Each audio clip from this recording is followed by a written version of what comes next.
രാമക്ഷേത്ര ഉദ്ഘാടനത്തിൽ പങ്കെടുക്കാതെ കോൺഗ്രസ് രാമനെ അപമാനിച്ചെന്ന് പ്രധാനമന്ത്രി നരേന്ദ്രമോദി. പ്രാണപ്രതിഷ്ഠയിൽ പങ്കെടുത്ത നേതാക്കളെ പുറത്താക്കി. ക്ഷേത്ര നിർമ്മാണം തടയാൻ പരമാവധി ശ്രമിച്ചു. ഈ തെറ്റ് ക്ഷമിച്ചിട്ടും ക്ഷേത്ര ഉദ്ഘാടനത്തിൽ പങ്കെടുക്കാനുള്ള ക്ഷണം കോൺഗ്രസ് നിരസിച്ചെന്നും മോദി പറഞ്ഞു. ശരത് കെ ശശിയാണ് വിവരങ്ങളുമായി ഡൽഹിയിൽ നിന്ന് ചേരുന്നത്.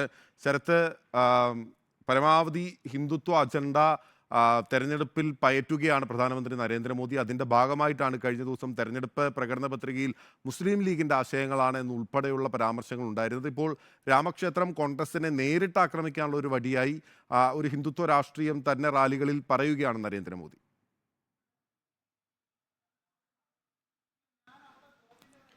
ബിനിൽ, തീർച്ചയായും അങ്ങനെ തന്നെയാണ്. ഹിന്ദു വോട്ടുകൾ ഏകീകരിക്കുന്നതിന് വേണ്ടിയുള്ള ശ്രമം തന്നെയാണ് പ്രധാനമന്ത്രിയുടെ പ്രസംഗങ്ങളിലെല്ലാം കാണാനാകുന്നത്. കഴിഞ്ഞ ദിവസം ഛത്തീസ്ഗഡിൽ രാമക്ഷേത്ര നിർമ്മാണവുമായി ബന്ധപ്പെട്ട് കോൺഗ്രസിനെ പ്രതിക്കൂട്ടിൽ നിർത്തിക്കൊണ്ട് പ്രധാനമന്ത്രി ആരോപണം ഉന്നയിച്ചിരുന്നു. അതിന്റെ തുടർച്ചയാണ് ഇന്ന് ഉത്തർപ്രദേശിലെ പിലിഭിത്തിലും കണ്ടത്. രാമക്ഷേത്ര നിർമ്മാണത്തിൽ അത് തടയുന്നതിന് വേണ്ടിയുള്ള പരമാവധി ശ്രമങ്ങൾ കോൺഗ്രസിന്റെ ഭാഗത്തു നിന്നും ഉണ്ടായി.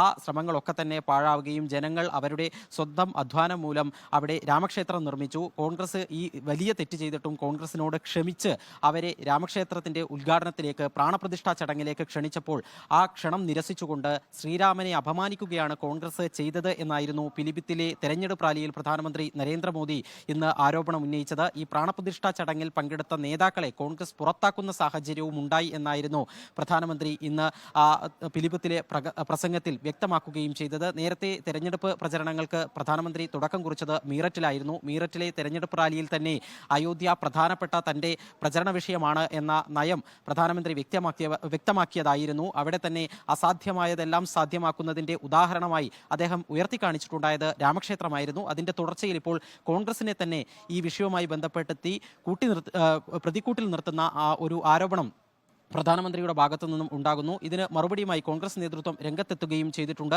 അയോധ്യയിൽ ജനുവരി 22-ന് നടന്ന ചടങ്ങ് അതൊരു രാഷ്ട്രീയ ചടങ്ങായി മാറിയതുകൊണ്ടാണ് അതിൽ നിന്ന് വിട്ടുനിന്നതെന്നും കോൺഗ്രസുകാരും രാമനെ പൂജിക്കുന്നവരാണ്, പക്ഷേ രാമനെ വിൽപ്പന ചരക്കാക്കിയിരിക്കുന്നത് BJP ആണ് എന്നതായിരുന്നു ഇപ്പോൾ പ്രധാനമന്ത്രിയുടെ വിമർശനത്തിന് കോൺഗ്രസ് നേതാവ് ജയറാം രമേശ് മറുപടി നൽകിയിരിക്കുന്നത്.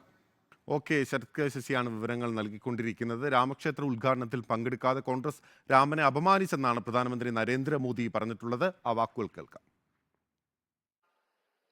आपने मंदिर न बने इसके लिए लाख कोशिश कर लिए, लेकिन जब देश की जनता ने पाई पाई देकर के इतना भव्य मंदिर बना दिया, जब मंदिर वालों ने आपके सारे गुनाह माफ करके आपको प्राण प्रतिष्ठा के कार्यक्रम में सम्मान पूर्वक निमंत्रित किया, लेकिन आपने प्राण प्रतिष्ठा के निमंत्रण को ठुकरा दिया, आपने प्रभु राम का अपमान कर दिया।